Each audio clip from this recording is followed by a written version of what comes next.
Alright class, in this video we are going to discuss about the integration of ln x function.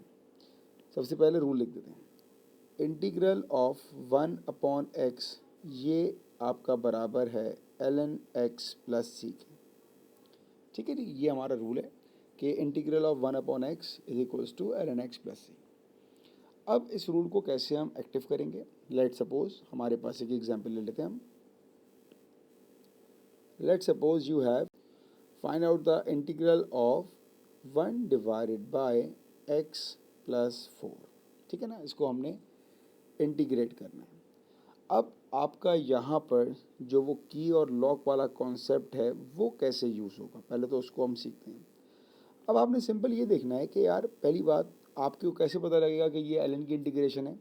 तो आपको जो denominator में function होगा ना भाई, वो लीनियर पावर होगा, मतलब उस पूरे पर पावर 1 होगी. 1 से ज़्यादा पावर अगर होगी तो वो इंटीग्रेशन ऑफ एल नहीं होगा, उसको सॉल्व करने का मेथड आपका अलग है. तो इंटीग्रेशन का पहला मतलब तो आपको याद रहेगा कि यार उस पर जो पावर है it must be linear always.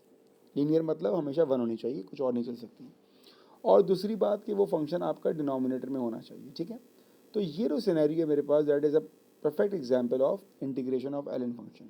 अब आपने सोचना क्या होता है, आपने जस्ट ये सोचना है कि जो फंक्शन नीचे है क्या उसका डेरिवेटिव ऊपर मौजूद है. तो अगर मैं कहूँ फंक्शन क्या है, फंक्शन है एक्स प्लस 4, एक्स का डेरिवेटिव क्या होगा, 1 होगा. 1 ऊपर मौजूद है, बिल्कुल. अगर तो फंक्शन का डेरिवेटिव ऊपर मौजूद है तो आप सिंपली क्या करोगे, आप लिखोगे इसको L of X plus 4 plus C. ये इसका सिंपल आंसर आ जाएगा. क्या देखा हमने? हमने ये देखा कि जो फंक्शन आपका डिनोमिनेटर में है क्या उसका डेरिवेटिव पार्ट ऊपर मौजूद है. अगर तो है तो ये फंक्शन आ जाएगा एल के साथ. अब यकीनन आपके दिमाग में सवाल होगा कि भाई अगर ना हो तो क्या होगा. बहुत सिंपल, अभी देखते हैं. Let suppose 1 divided by 2x plus 3, इसको आपने करना है इंटीग्रेट. अब ध्यान से सुनिएगा, इंटीग्रेशन आपकी कंप्लीट हो जाएगी एल की.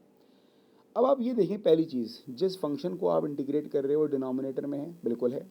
उसकी पावर लीनियर है, बिल्कुल लीनियर है. तो इसका मतलब है सवाल आ गया हमारा एल के फंक्शन का. ठीक है, अब आप ये देखो कि इस फंक्शन का डेरिवेटिव क्या होगा. इस फंक्शन का डेरिवेटिव होगा 2, मीन्स कि ये हमारी चाबी होगी. ठीक है ना. तो आपके पास तो 2 न्यूमिनेटर में नहीं है, तो क्या करेंगे, बहुत सिंपल है, कोई मसला ही नहीं है भाई. हम 2 से यहाँ भी मल्टीप्लाई कर देंगे और 2 से डिवाइड कर देंगे. 2 से मल्टीप्लाई और डिवाइड कर देंगे जैसे कि हम करते हैं हमेशा.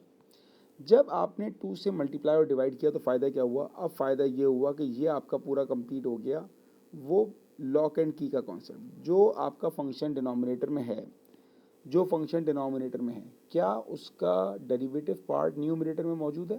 तो आंसर आएगा बिल्कुल मौजूद है.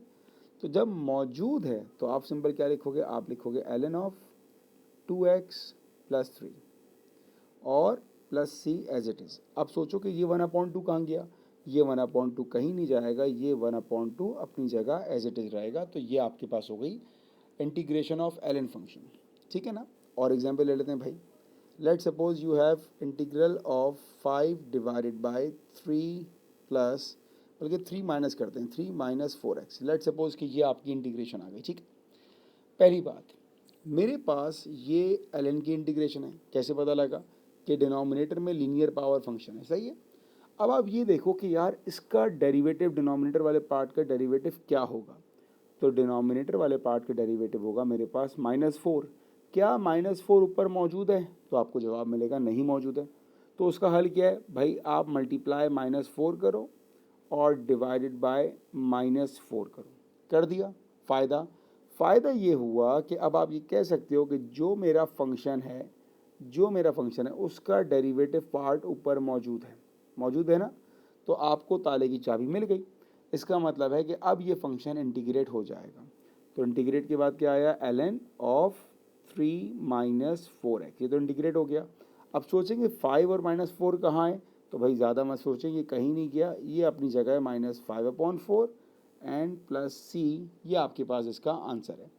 तो याद रखें, कभी भी आपने एल की इंटीग्रेशन को पहचानना है. पहली बात, डिनोमिनेटर में फंक्शन होगा, पावर हमेशा लीनियर होगी. आपने सिर्फ ऑब्जर्व क्या करना है कि जो फंक्शन डिनोमिनेटर में है क्या उसका डेरिवेटिव न्यूमिनेटर में मौजूद है. अगर तो मौजूद है तो वो फंक्शन एज इट इज आ जाएगा एल के साथ. और अगर मौजूद नहीं है तो आप कांस्टेंट से मल्टीप्लाई और डिवाइड कराओगे. जिससे आप मल्टीप्लाई कराओगे या जो न्यूमिनेटर में आएगा वो ln की इंटीग्रेशन में यूज़ हो जाएगा और जो बाहर बचेगा वो एज इट इज़ आपके आंसर में आ जाएगा। ये आपकी कंप्लीट इंटीग्रेशन है ln की।